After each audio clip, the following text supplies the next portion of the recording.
네, 안녕하세요. 정보처리 실기를 준비하시는 전국의 수험생 여러분 반갑습니다. 저 조대우고요. 자, 이번 시간 데이터베이스 11번째 강의고요. 정규화에 대해서 완벽하게 진행되는 그런 강의 만들어 보도록 하겠습니다. 최근 기출문제에서 정규화가 조금 더 디테일하게 문제가 나오고 있는 형태이기 때문에 여러분들은 이번 강의를 통해서 정규화 부분만큼은 확실히 여러분 것으로 만드는 그런 시간 만들어 보도록 하죠. 자, 첫 번째 강의를 통해서 이번 시간 학습 내용부터 살펴보도록 하겠습니다. 이번 시간 학습 내용은 정규화에 대해서 모든 것을 쏙쏙들이 파헤치는 그런 강의가 되겠고요. 반드시 정규화 과정 1정규원부터 5정규원까지 모든 부분을 완벽하게 마스터하셔야 됩니다. 자, 학습 목표, 정규화 개념 이해하실 수 있어야 되고요. 정규화 과정을 완벽히 이해하실 수 있어야 됩니다. 자, 첫 번째 강의를 통해서 정규화의 정의부터 내려보도록 하죠. 자, 정규화란 테이블의 속성들은 서로 종속적인 관계가 늘 존재를 하게 됩니다. 자, 우리는 지난 시간까지를 통해서 여러 가지 형태의 테이블, 릴레이션을 갖고 이렇게 놀았죠. 그죠? 갖고 막 장난을 치고 뭐 조인하기도 하고 또 릴레이션에 있는 데이터를 내가 원하는 형태로 검색하기도 하고 여러 가지 일들을 많이 했었어요. 여러분들은 벌써 이 강의가 정규화 강의를 넘었으면 벌써 8부 능선은 넘었다. 데이터베이스의 8부 능선은 넘었다. 이렇게 생각하셔도 됩니다. 그만큼 이 정규화, 지금까지 제 강의를 순서대로 쭉 들어오셨다면 제가 강의 속에서도 계속해서 정규화의 중요성에 대해서 많이 강조를 했을 겁니다. 자, 그렇다고 해서 데이터베이스 과목이 정규화에 대해서만 시험에 나오느냐, 또 그런 건 아니거든요. 그래서 전체적인 것을 골고루 학습해달라는 거 부탁드리지만 이 정규화 부분이 최근 들어서 좀 더 디테일하게 나오고 있기 때문에 잘 정리해 두셔야 정규화 부분의 문제가 나온다면 여러분 반드시 데이터베이스의 만점을 받을 수 있는 그런 여러분이 되셔야 합니다.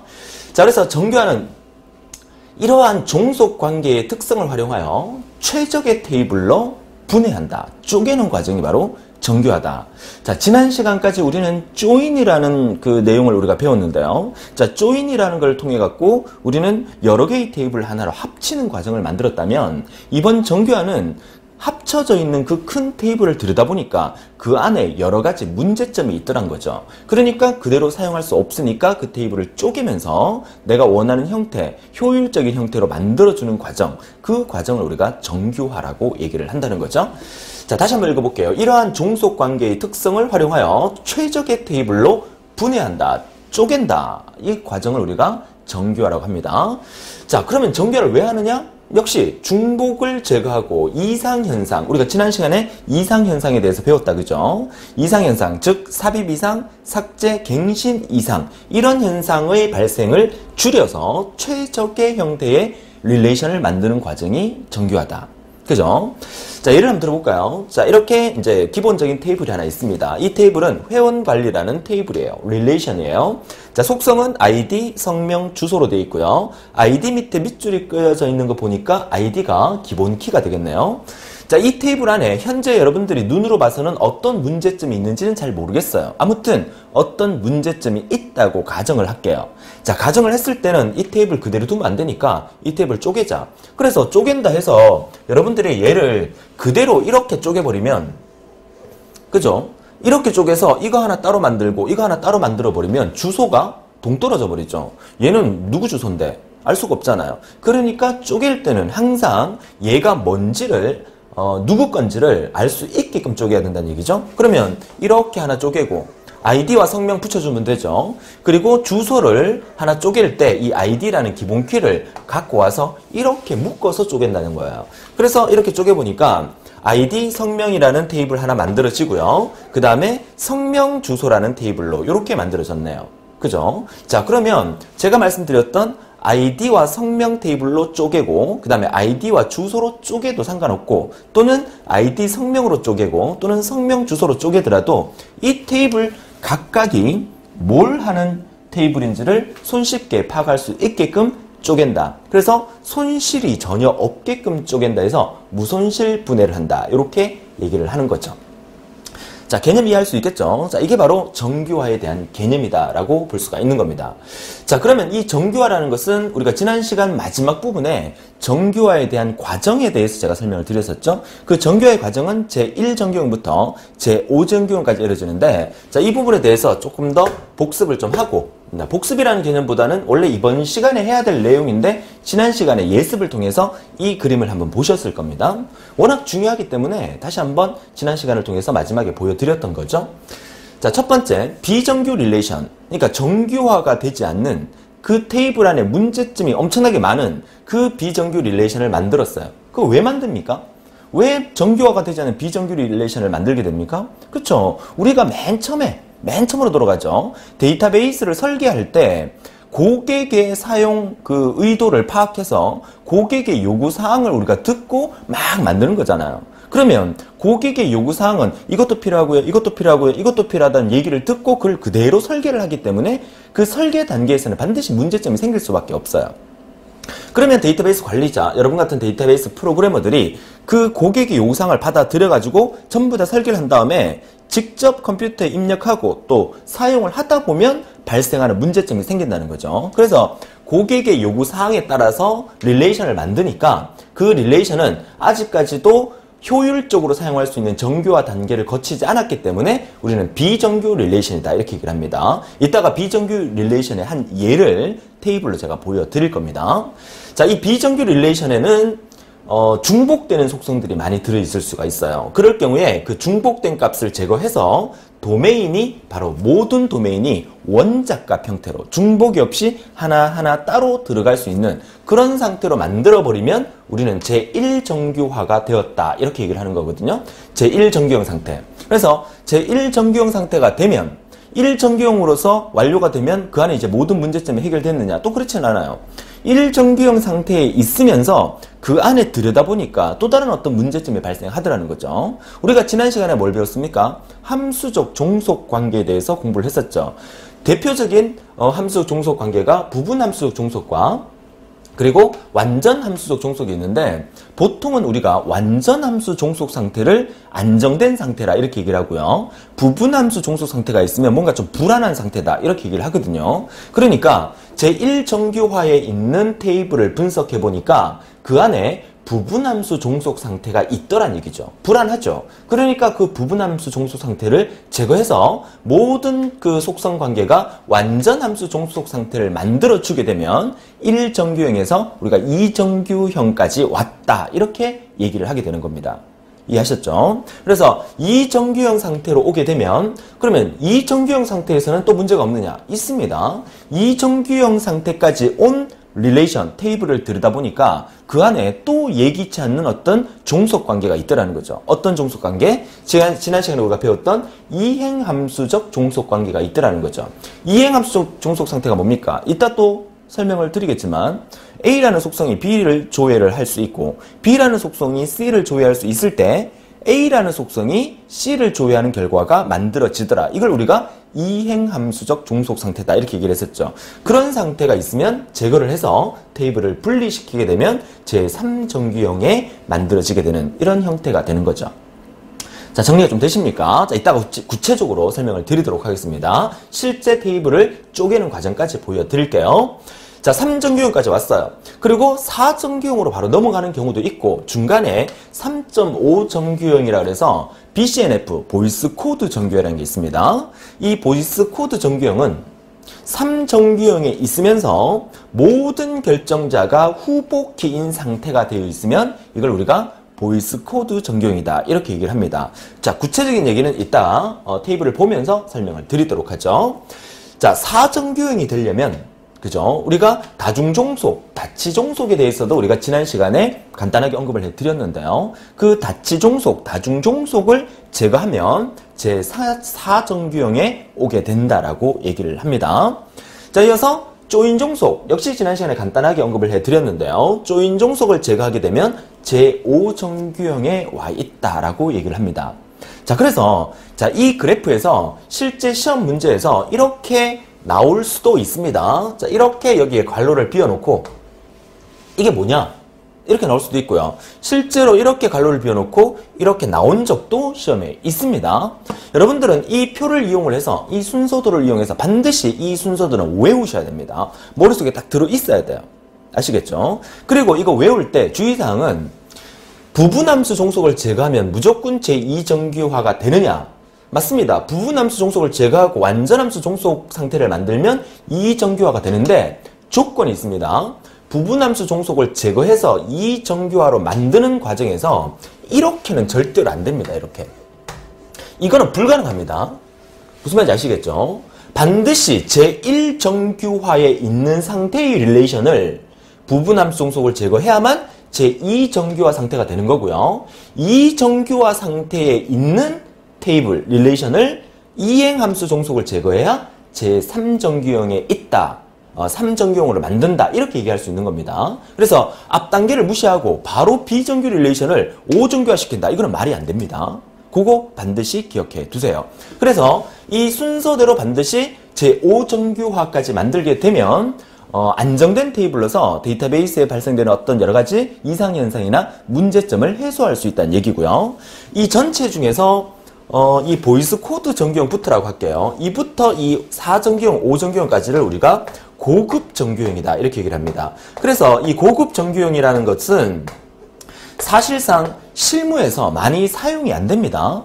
자, 엄청나게 큰 데이터베이스를 관리하는 포털 사이트나 이런 데에서는 회원 관리, 회원의 인원수가 4천만 명, 5천만 명 되기 때문에 이런 고급 정규형인 4정규형과 5정규형까지 이루어지면서 문제점을 해결할 수도 있겠지만 일반적인 중소기업 이상, 대기업, 소규모 대기업까지도 데이터 자체가, 회원 자체가 몇만 명, 몇십만 명 된다 하더라도 4정규형, 5정규형이 벌어지는 일은 잘 없기 때문에 사실 이 부분에 대해서는 시험 문제에도 그리 많이 출제되고 있지는 않은데 최근 문제에서 이 4정규형의 다치 종속과 조인 종속에 대해서 언급을 하기 시작을 했다는 거죠. 그래서 최근 기출문제에서는 좀 더 디테일하게 이 정규형에 대해서 문제가 나올 수 있기 때문에 여러분들은 정규화를 완벽하게 여러분들 것으로 만들어 주셔야 됩니다.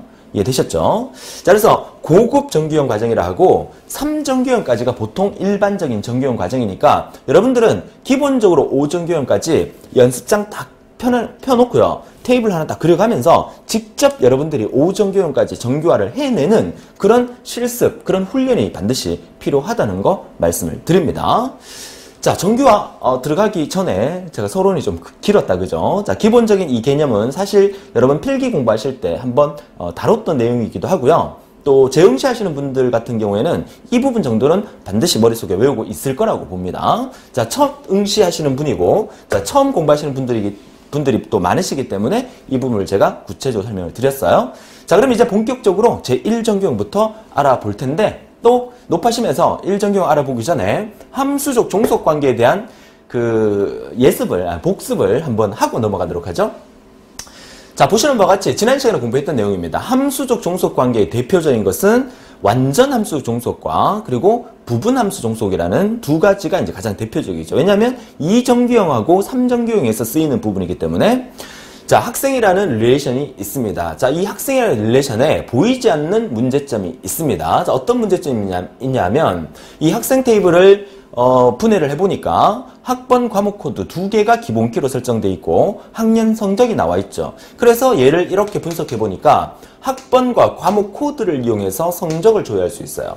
자, 이런 것도 여러분들이 이렇게 메모해 볼 필요가 있겠죠. 학번과 과목 코드 요거 2개를 이용해서 뭘 조회할 수 있다? 성적을 조회할 수 있다. 자, 이렇게 표시해 보는 것도 괜찮아요. 그 다음에 학번을 이용해서는 학년을 조회할 수 있다. 학번을 이용해서 요 학년을 이렇게 조회할 수 있구나. 이 학생이라는 테이블 릴레이션에서는 이러한 종속 관계가 있다는 것을 분석을 통해서 우리가 알아낸 거죠. 됐습니까? 자, 이렇게 알아냈는데 이 과정을 이렇게 적어놓고 그 다음에 얘를 어떻게 해요? 함수적 종속 다이아그램으로 만들어 보니까 이렇게 만들어지더라는 거죠. 자, 이 네모 박스, 큰 네모 박스는 우리가 2개가 기본키이기 때문에 기본키 박스다. 이렇게도 얘기를 하고요. 또는 2개의 키가 하나의 속성으로 만들어져 있기 때문에 이걸 우리가 이름하여 뭐라 부르냐면 복합키라고도 얘기를 합니다. 복합키. 됩니까? 왜? 하나의 키가 아니라 두 개의 키 전체를 하나의 키로 사용하고 있기 때문에. 복합키. 자, 요런 부분, 요렇게 나오면 얘가 역시나 뭐다? 복합키란 얘기죠. 복합키라는 말 자체도 시험에 나온 적이 있습니다. 두 개의 키를 하나의 키처럼 사용할 수 있는 방법. 그죠? 이걸 복합키라고 합니다.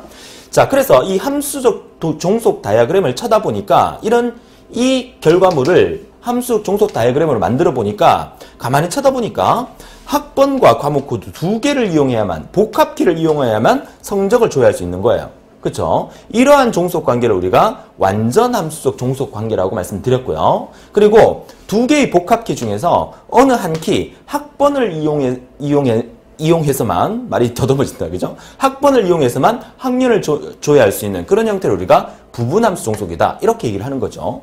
그러니까 완전함수 종속과 부분함수 종속의 관계가 어떤 관계가 있는지는 여러분들이 릴레이션을 분석하고 결과물을 이렇게 만들고 난 다음에 반드시 함수적 종속 다이어그램을 한번 그려보세요. 그려보면 아, 이런 관계가 있구나라는 것을 여러분이 쉽게 캐치할 수 있다는 얘기겠죠. 됩니까? 자, 이런 종속 관계가 있으니까 문제점이 있더라. 그래서 이따가 보시면 아시겠지만 3전기형 갈 때 이 부분을 쪼개야 됩니다. 그죠? 자, 어떻게 쪼개는지는 이따가 3전기형 화면에서 보도록 하죠. 자, 완전함수 종속과 부분함수 종속이 어떤 의미인지 지난 시간에 복습을 통해서 우리가 알아봤습니다. 자, 이제 진짜 너무 뜸을 들인다, 그죠? 본격적으로 제 1전기형 상태를 보도록 하죠. 자, 지금 보고 계시는 이 릴레이션은 비정규 릴레이션입니다. 문제점이 아주 많은 릴레이션입니다. 고객의 요구사항을 받아들여서 직접 설계를 해서 만든 거겠죠. 도서번호, 도서명, 재고량, 주문번호, 회원번호, 주소, 주문 수량까지 총 7개의 속성이 들어있네요. 그냥 눈으로 들여봐도 이거 좀 문제점이 있다라는 생각이 들죠. 이게 뭐 워드 프로세서입니까? 그죠? 이렇게 뭐 병합해갖고, 그죠? 두 개를 하나로 이렇게 만들어서. 이거는 워드 프로세서에서 단지 문서 작성할 때 표를 이렇게 만들지 데이터베이스에서는 절대로 이런 일이 있으면 안 돼요. 모든 속성들이 뭐야? 원자값 형태로 존재해야 된다는 거죠. 모든 속성이 원자값, 제1전기형 읽어볼게요. 반복되는 속성들을 제거하여 모든 속성 값이 원자값으로 구성되게 만들어라. 얘는 비정규형 상태입니다. 1전기형으로 만들기 위해서는 모든 속성 값이 원자값이 돼야 된다. 무슨 말이냐? 보세요. 자, 여기서 테이블을 쪼개는 거죠. 자, 우리는 정규화 과정을 하고 있기 때문에 테이블을 분해시키는 과정을 하는 겁니다. 이렇게 쪼개서 이 부분에 대한 테이블을 이렇게 하나 따로 만들었습니다. 그죠? 자, 도서번호, 도서명, 재고량. 이렇게.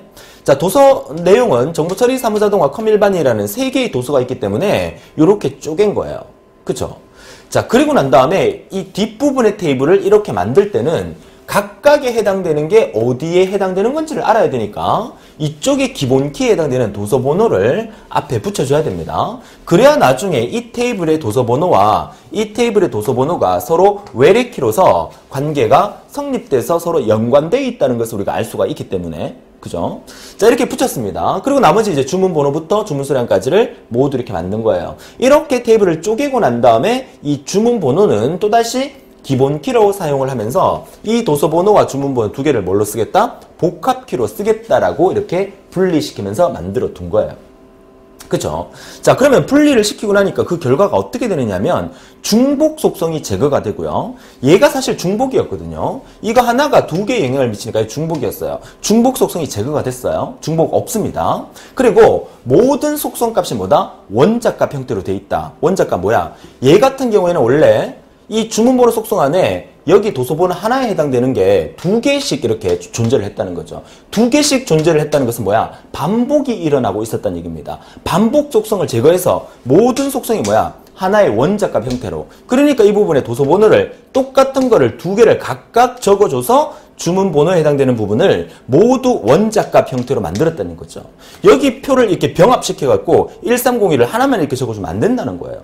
모든 속성을 뭐야? 원자값 형태로 딱딱 따로 만들어줘야 된다는 거. 이게 뭐다? 제1정규형 상태로 만드는 겁니다. 이해할 수 있겠죠?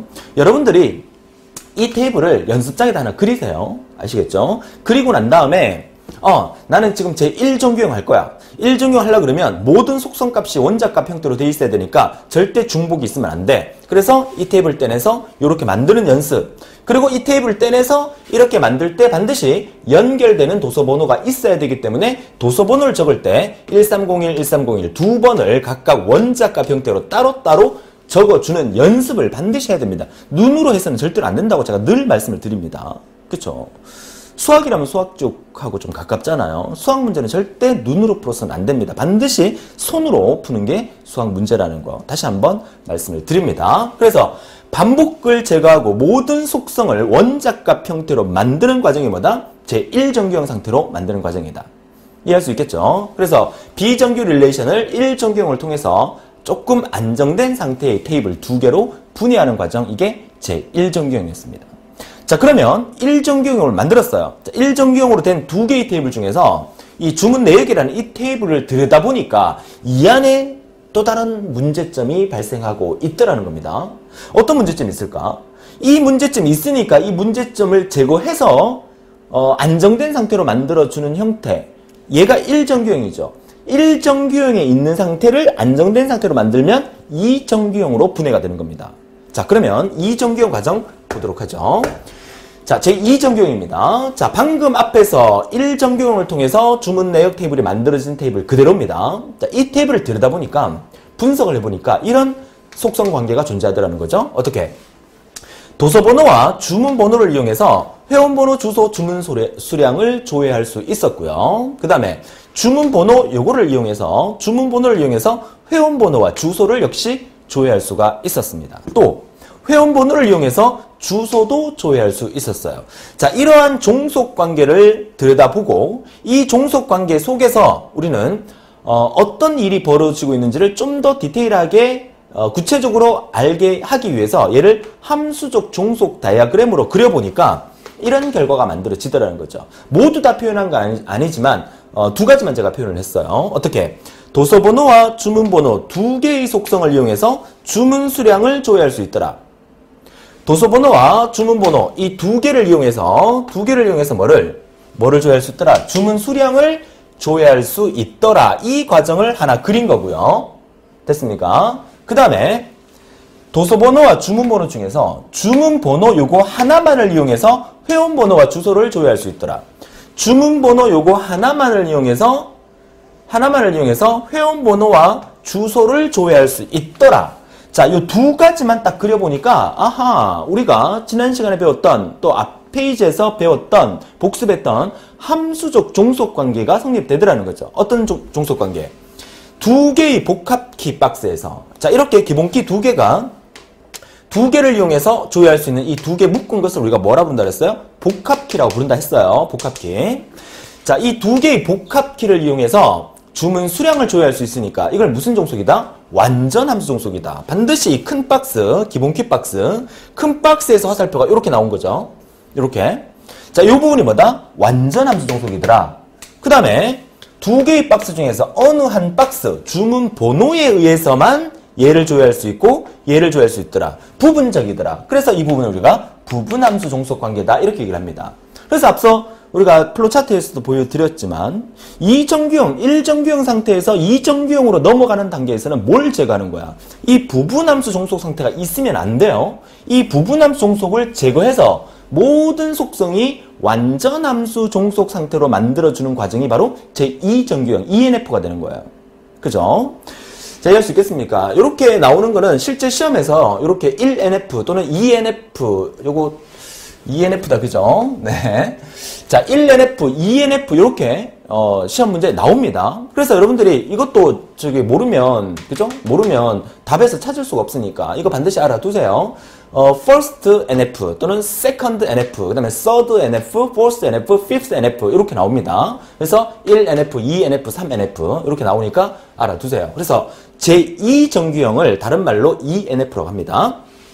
그래서 제2정규형으로 만들면 어떻게 한다? 제1정규형에 있는 릴레이션의 부분함수 종속 상태를 찾아서 부분함수 종속을 제거해서 완전함수 종속 상태로 만드는 과정을 제2정규형이라 한다. 그럼 얘를 한번 어떻게 자를 건지 제가 노란색 점선으로 보여드렸는데 이렇게 잘라야 됩니다. 이렇게 잘라서 테이블을 하나 만들고 그 다음에 이렇게 잘라서 자, 요렇게 잘라서 테이블 하나 만드는 거예요. 그러면 이 A라는 테이블과 이 B라는 테이블이 만들어지겠죠. 그러면 A라는 테이블의 속성은 주문 수량, A라는 테이블 속성은 도서번호, 주문번호, 주문수량. 그러니까 도서번호, 주문번호, 주문수량의 테이블이 이렇게 만들어지는 거고, 그 다음에 얘는 주문번호, 회원번호, 주소, 주문번호, 회원번호, 주소라는 테이블이 만들어지는 거예요. 이해됩니까? 그 과정을 다음 페이지에서 보도록 하죠. 자, 분해는 과정입니다. 이정규형. 자, 이것도 2로 고치겠습니다. 그죠?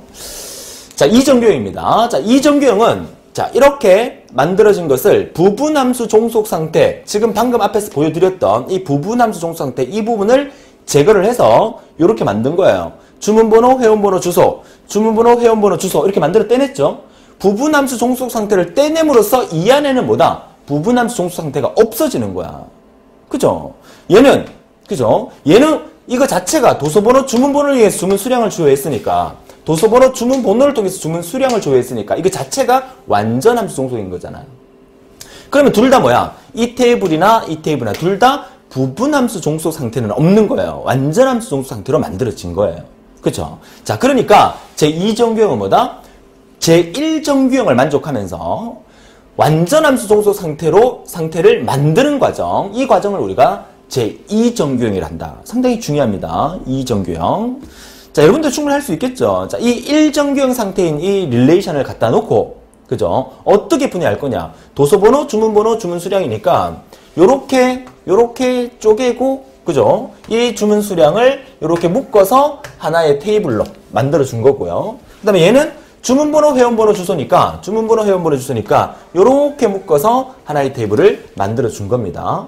그래서 이것만 들여다보고 얘를 이렇게 분해하기는 힘들어요. 그죠? 그러니까 얘를 들여다보면서 함수 종속 다이어그램을 그려보면서 이러한 관계가 있구나 라고 보면서 떼내는 과정을 만들어주면 좀 더 쉽게 여러분이 분해할 수 있을 겁니다. 이해되십니까?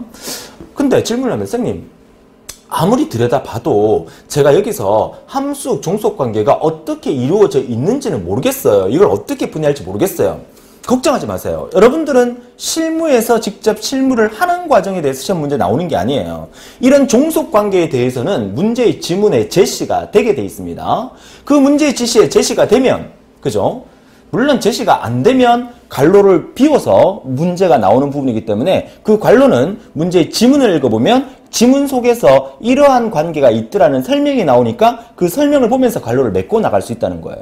그죠? 그리고 전체 문제가 어느 테이블 하나 딱 주고 이거를 5정규형까지 만드세요. 이렇게 완전 서술형 주관식으로 문제가 나오는 게 아니잖아요. 그렇죠? 그렇기 때문에 그런 부분은 걱정 안 하셔도 돼요. 기본적으로 여러분들은 그 지문을 읽어보고 이 함수적 종속 다이어그램 정도를 그릴 수 있는 연습, 이렇게 그려놓고 난 다음에 이 주어진 테이블을 분해했을 때 결과가 이렇게 나온다는 것을 여러분이 알아두시면 된다는 거죠.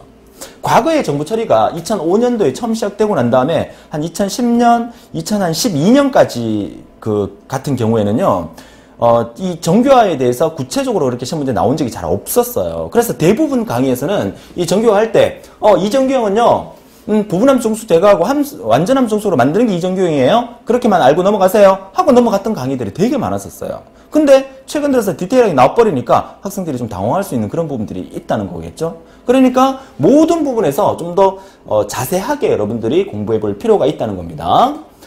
자, 정리되시죠? 이정규형 그렇게 어렵지 않죠? 1정규형 상태를 만족하면서 부분함수 종수 상태를 제거해서 완전함수 종수 상태로 만들어주는 과정이 바로 제2정규형이다. 자, 어떻습니까? 자, 그러면 이제 3정규형 넘어가야 되겠죠? 3정규형 가겠습니다. 자, 제3정규형은 역시 제2정규형을 만족하면서 이행함수적 종속 상태를 제거하게 됩니다. 자, 지난 시간에 제가 함수 종속 관계에 대해서 계속 강조하고 수업을 먼저 땡겨서 종속 관계를 먼저 설명드렸던 이유가 이 정규화를 완벽하게 이해를 해야 되는데 함수 종속 관계를 정규화 강의에서 같이 하게 되면 여러분이 혼란이 올까봐 미리 땡겨서 다 예습으로 해드렸던 겁니다. 지난 시간에 강의를 안 들으신 분들은 강의를 한번 듣고 오시는 게 더 좋을 것 같네요. 자, 좋아요. 제2정규형을 만족하면서 이행함수적 종속 상태를 제거한다. 이행함수 종속이 뭐냐?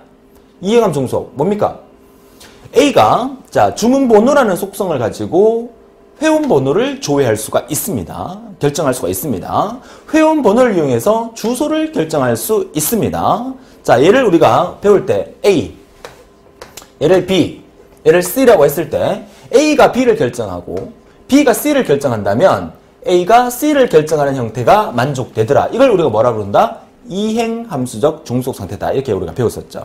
그죠? 예를 들어보면 주문번호가 회원번호를 조회하고 회원번호가 주소를 조회한다면 주문번호가 주소를 조회하는 결과가 만들어지더라. 그러면 서로 막 이렇게 연관된 형태가 돼버리잖아요. 그러니까 이 테이블을 어떻게 한다? 쪼개자. 어떻게 해요? 요렇게 하나 쪼개고 그 다음에 요렇게 하나 쪼개자. 그죠? 분해하자. 이게 뭐다? 제3정규형 상태가 되는 겁니다. 이행함수 종속 상태가 있으면 걔를 쪼개서 두 개의 테이블로 역시 분해하는 과정이 제3정규형이다.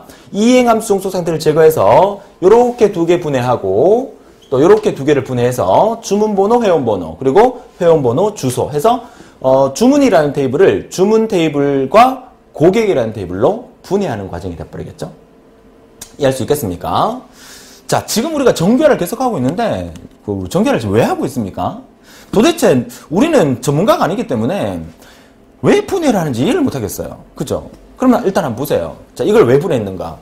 자, 어떤 사람이, 그죠? 주문을 했습니다. 그죠? 이 회원번호를 가진 사람이, 뭐, 아이디 정도가 되겠죠? 이 사람이 어떤 내용을 주문을 했어요. 그죠? 그리고 주소를 적었어요. 그럼 만약에 이게 회원가입 그 창이라고 보면, 이건 간단하니까, 뭐, 얘가 될 수 있을지 모르겠지만, 이 사람이 회원가입을 하면서 주소, 전화번호 이런 거 입력한단 말이에요. 그럼 입력할 때 반드시 주문번호도 넣어라. 이 말은, 이 사람이 그 사이트에 회원가입을 할 때 무조건 물건 한 개를 주문해라. 이 말이거든요. 그럼 말이 안 되죠. 그죠? 이런 부분도 생길 수 있다는 얘기입니다. 그러니까 얘가 될 수 있을지는 모르겠지만. 자, 그러니까 이런 부분에 문제가 생기니까 이 테이블 쪼개자. 그럼 이렇게 따로 쪼개고 이렇게 따로 쪼개면 이게 뭐가 되는 거야? 고객을 관리하는 회원 번호에 따라서 주소가 나타나는 고객 정보에 대한 테이블이 만들어지는 거고, 이거는 이 회원이 어떤 물건을 주문할 수 있는 주문이라는 릴레이션이 만들어질 수 있는 거잖아요. 그죠? 그런 부분 때문에 테이블을 쪼개게 되는 거예요. 그래서 데이터베이스를 우리가 ER 도형을 통해서 설계 단계부터 시작해서 지금까지 쭉 왔는데, 그리고 SQL을 통해 갖고 셀렉트몰을 통해서 검색하는 과정까지도 쭉 배워왔는데, 우리가 지금 하고 있는 걸 왜 하고 있느냐? 수많은 데이터를 관리하기 위해서. 그쵸? 그게 데이터베이스잖아요. 그러니까 수많은 고객들의 정보를 고객의 편의에 맞게끔 관리를 하기 위해서 이런 테이블을, 수많은 테이블을 만들어서 관리를 할 수 있게끔 하기 위해서 정규화 과정이 필요하고, 문제점이 있으면 그 문제점을 해결하기 위해서 테이블을 분해시키는 과정이 정규화고, 그래서 우리가 지금 정규화를 공부하고 있다 이 얘기죠.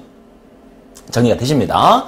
자, 제3정규형까지 왔고요. 제3규형은 뭐다? 이행함수적 종속 상태를 제거하는 게 바로 제3정규형입니다. 잘 알아두시고요.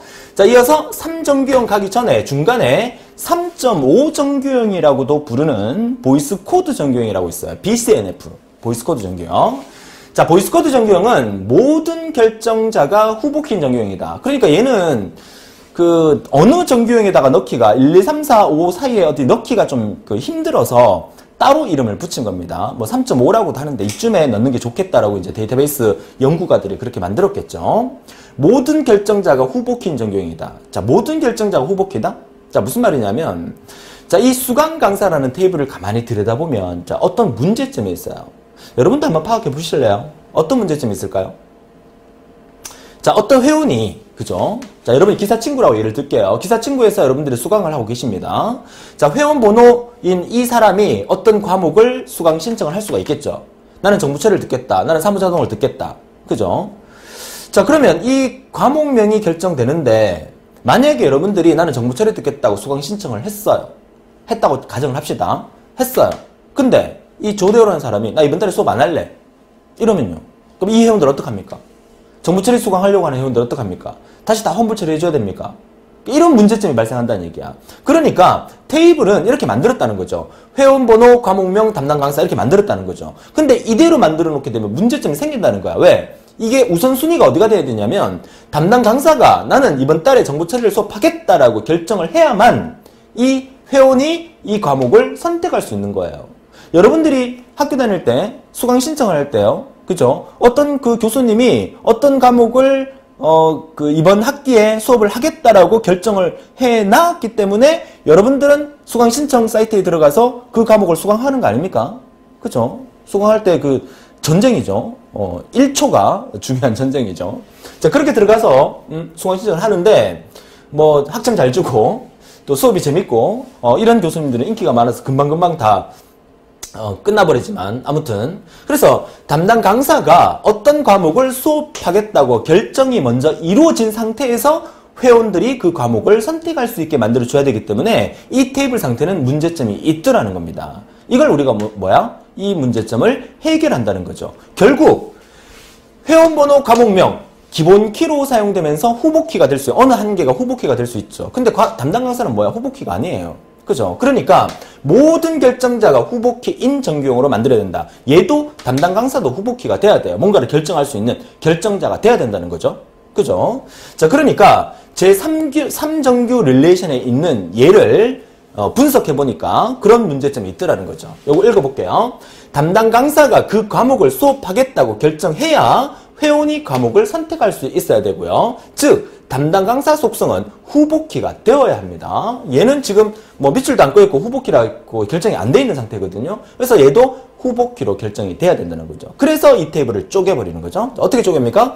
회원번호와 과목명 요거 두 개를 따로 떼내고 그 다음에 담당 강사와 과목명에 해당되는 이 부분을 따로 떼내는 거죠. 그래서 이 테이블이 우선순위가 돼야 된다. 이 테이블이 먼저 결정이 되고 그죠? 이 강사들이 이 과목을 수업하겠다 결정이 되고 난 다음에 학생들이 그 과목을 수강 신청을 할 수 있게끔 만들어주는 구조. 이런 구조가 만들어지면 이걸 우리가 보이스 코드 정규형이 있다. 이렇게 얘기를 하는 거죠. 이해할 수 있겠습니까? 보이스. 그러니까 그 교수가 부른다. 그죠? 교수가 불러야만 대답할 수 있다. 이런 정도로 여러분 머릿속에 기억을 해주시면 좋겠네요. 결정자가 후보키가 아닌 속성을 분리하는 과정, 보이스 코드 정규형 반드시 알아두시고요. 3.5 정규형이라고도 합니다. 자, 이제 본격적으로 몇 정규형? 이제 4정규형 넘어갈 차례죠. 4정규형 보도록 할까요? 자, 4정규형. 자, 제4정규형입니다. 자, 4정규형부터는 사실 고급 정규형이라고 제가 말씀을 드렸었죠. 그래서 사실 실무에서 많이 일어나고 있는 상황은 잘 없기 때문에 적절한 예를 들기가 힘들어서 지난 시간에 제가 종속관계 설명 드릴 때도 다치 종속도 이런 예를 들었던 것 같은데 지난 시간에 복습입니다. 어떤 릴레이션 R이라는 게 있어요. 속성이 A, B, C가 있다는 얘기죠. 그죠? 4정규형을 만들기 위해서는 뭔다? 다치종속, 다중종속을 제거하는 겁니다. 그죠? 그러면 이 부분에서 다치종속, 다중종속이 있더라. 그럼 그걸 제거해서 역시나 A, B 따로 분리시키고 B, C 따로 분리시켜서 요렇게 새로운 릴레이션 두 개를 만들어내는 과정. 이 부분을 이 부분을 제4정규형이라고 한다라고 말씀을 드렸었어요. 그죠? 예를 든 거예요. 자, 이 테이블 안에 다중종속이 존재하더라. 그럼 다중종속 어떻게 존재하느냐? 지난 시간에 다중종속에 대해서 설명드릴 때 제가 이렇게 말씀드렸죠. 보세요. A와 C가 B를 결정할 수 있다. 이 A가 B를 결정할 수 있고 또는 C가 B를 결정할 수 있어요. 그죠? 근데 반대로 생각했을 때 이 B는 A만 결정할 수 있고 C는 결정할 수 없는 거야. 그죠? 이런 경우를 우리가 다치종속, 다중종속 예를 들었는데 좀 더 자세한 예를 한번 찾아볼까요? 이런 경우인데 이 예를 만들려고 제가 노력을 좀 많이 했습니다. 그 예가 정확하게 맞아 떨어질지는 모르겠지만 가상을 해서 이제 의미를 파악하기 위해서 한번 보세요.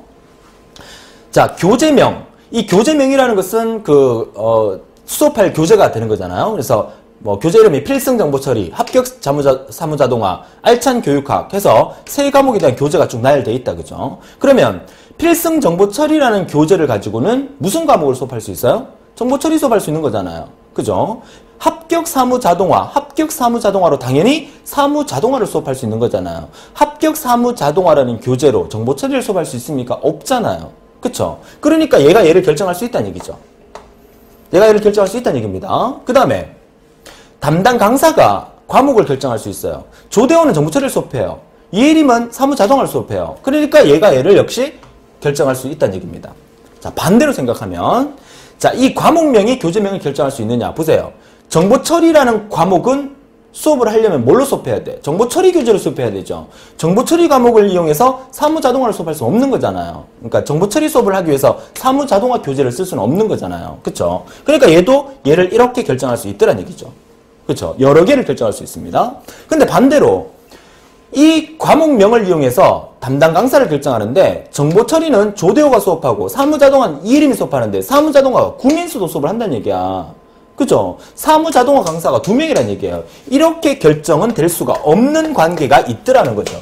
그죠? 이런 경우에서 이 교재명과 과목명 이 두 개는 서로가 다양하게 선택할 수 있는 관계가 있는 거죠. 그러니까 A와 B, 교재명과 과목명은 다치 종속의 관계가 있더라라고 부르는 거예요. 그쵸?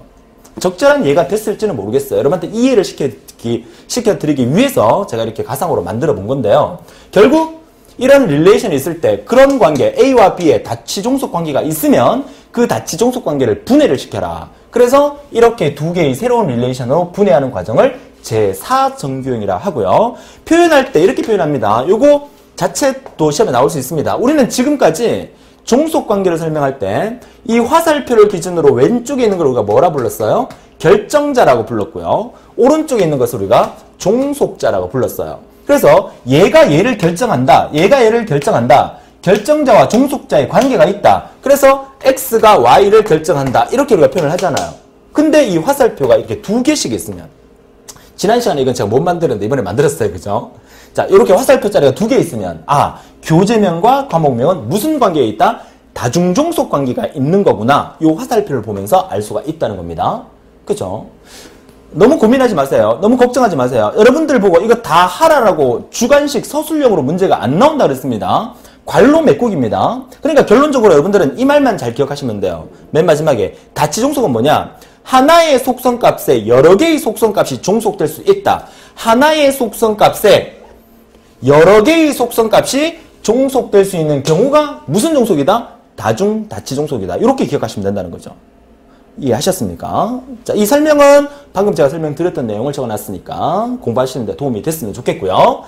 자, 이게 제4정규형입니다. 고급 정규형 중에서 제4정규형. 4정규형이 되려면 뭔다? 다치종속을 제거하면 제4정규형 상태가 된다라고 말씀을 드렸습니다. 자, 이제 마지막 5정규형 넘어갑니다. 5정규형은 뭐다? 조인종속을 제거하면 제5정규형 상태가 만들어진다는 거죠. 조인종속 상태. 자, 지난 시간에 역시나 종속 상태 설명드리면서 조인종속에 대한 얘기를 제가 간단하게 해드렸는데 뭐 이런 얘기입니다. 보세요. 기본적으로 조인에 대한 개념이 뭡니까? 원래 조인에 대한 개념은 정규화의 개념과 반대의 개념이죠. 정규화는 큰 테이블 하나를 쪼개는 거지만 조인이란 말의 의미는 두 개의 테이블 하나를 합하는 게 조인이라는 개념이죠. 자, 그러면 자, 이 R1이라는 릴레이션이 있어요. 테이블이 있어요. 자, 속성이 A, B, C 세 개가 있습니다. 얘랑 조인하면 R2랑 R1이랑 R2랑 조인하면 이런 결과가 만들어질 수가 있겠죠. 그죠? 자, 그 예를 제가 만들어 드린 겁니다. 보편적인 조인의 결과입니다. 물론 조인의 종류는 우리가 지난 시간에 조인 강의에서 익히 조인과 또 아우터 조인과 이너 조인 여러 가지 조인에 대한 설명을 드렸으니까 그 강의에서 조인에 대한 부분을 보충하시면 되고, 기본적으로 R1이라는 테이블과 R2라는 테이블을 조인하면 이런 R3라는 결과가 만들어지는 게 정상적이고 보편적인 조인 결과입니다. 자, 그런데 이 R1이라는 테이블을 내가 지금 뭔가 R4라는 뭔가 새로운 테이블을 만들려고 막 이렇게 구상 중이란 말이에요. 그죠? 그런 구상 중에서 새로운 결과를 만들기 위해서 이 R1이라는 테이블하고 내가 조인을 해봐야지 하면서 내가 만들려고 하는 이 테이블과 기본적으로 만들어진 이 테이블과 R1하고 조인을 하니까 자꾸 그 결과물이 얘랑 똑같은 게 나오는 거야. 내가 만들려고 하는 테이블과 R1 테이블과 조인을 하니까 결과물이 똑같은 결과가 R1이 계속 나오는 거야. 그러면 우리는 뭐라 부른다? 아, 저 R1이라는 테이블에는 조인 종속이라는 어떤 관계가 들어있구나. 그죠? 그렇기 때문에 얘를 그대로 두면 안 되겠구나. 얘를 이렇게 두 개로, 새로운 릴레이션 두 개로 분해를 시켜버리는 거야. 요렇게 한 게, 요렇게 한 게 이렇게 분해시킬 수가 있겠죠. 그렇게 분해를 시키니까 이제서야 내가 뭔가 새로운 걸 만들려고 하니까 얘랑 어떻게 조인을 하니까, 얘랑 조인을 하니까 내가 원하는 결과물을 얻을 수가 있었던 거죠. 그죠? 그러니까 이런 예가 잘 없습니다. 사실은 실무에서 잘 없는데 여러분한테 이해를 돕기 위해서 제가 가상에서 만들어서 보여드리는 겁니다. 다시 정리합니다. 원래 R1이라는 릴레이션 테이블이 있습니다. 그죠? 기본적인 보편적인 조인은 얘랑 R2랑 조인하면 이런 결과를 만들어진 게 보통인데, 내가 어떤 작업을 하기 위해서 내가 원하는 결과를 만들기 위해서 얘랑 조인을 하니까 자꾸 결과가 얘랑 똑같이만 나와버리니까 내가 원하는 결과가 만들 수가 없는 거야. 그래서 얘가 들여다보니까 얘가 무슨 조인 종속이 있구나. 그래서 이 테이블을 조인 종속에서 분해해서 제5정규형 상태를 만든 거야. 이게 5정규형 상태예요. 그죠? 만들어 놓고 난 다음에 이 테이블이나 이 테이블 둘 중에 하나를 이용해서 내가 원하는 걸로 조인을 하니까 내가 원하는 결과가 나오더라 이 말이죠. 자, 정리되셨습니까? 자, 이게 쫀종속 상태를 제거를 해서 제5정규형까지 만드는 과정이다. 이렇게 보시면 되겠어요. 됩니까? 자, 정규화 제가 누누이 강조하면서 여기까지 달려오긴 했는데, 내용 자체가 이제 들어보니까 그렇게 어렵지만은 않습니다. 그죠? 근데, 들으면 알겠어. 여러분, 알고리즘 그렇죠? 알고리즘이라는 강의 어떻습니까? 들으면 다 알겠어요. 그죠? 근데 내가 직접 해보면 몰라요. 데이터베이스 마찬가지입니다. 아, 정규화 쉽네. 할만하네. 근데 시험 문제 딱 받으면 모르겠어. 그죠? 반드시 얘를 A4 용지 아니면은 A3 용지 큰 거 펴놓고요. 테이블 직접 그려가면서 화살표 꺼가면서 이 과정까지를 여러분이 딱 한 번만이라도 해보시면 완전히 정규화는 여러분 머릿속에 딱 남게 될 거라는 거 확실히 말씀을 드립니다. 자, 마무리하도록 하죠. 자, 이렇게 해서 우리는 정리를 하자면 정규화 과정의 전체 흐름을 정리를 하셔야 되고요. 1정규형부터 5정규형까지 모든 내용을 정확하게 여러분 파악하셔야 되고, 직접 예제를 두고 정규화 과정을 직접 진행해 보시는 그런 여러분이 되셨으면 합니다. 자, 다음 시간 예고해 드립니다. 자, 이렇게 해서 다음 시간은 제12강 데이터베이스 실무 응용으로 들어가서 이제 8부 능선은 넘었다고 제가 말씀을 드렸죠. 그래서 실무 응용 강의가 한 2개 내지 3개 정도 진행되면서 데이터베이스가 이제 종강이 될 것 같은데요. 실무 응용에서는 우리 앞서 배웠던 SQL 부분에서 좀 더 구체적인 부분까지, 조금 고급 부분 SQL 부분까지 좀 다뤄드리고요. 그리고 데이터베이스 관련 용어 부분들도 더 많이 정리를 드리면서 여러분 시험 칠 때 그 어떤 형태의 문제가 나오더라도 당황하지 않고 문제를 해결할 수 있는 그런 여러분들을 만들어 드리기 위해서 저 열심히 강의 찍고 열심히 또 정보를 드릴 수 있도록 노력을 하겠습니다. 오늘 너무너무 고생 많으셨고요. 다음 시간에 더 활기찬 모습으로 뵙겠습니다. 수고하셨습니다.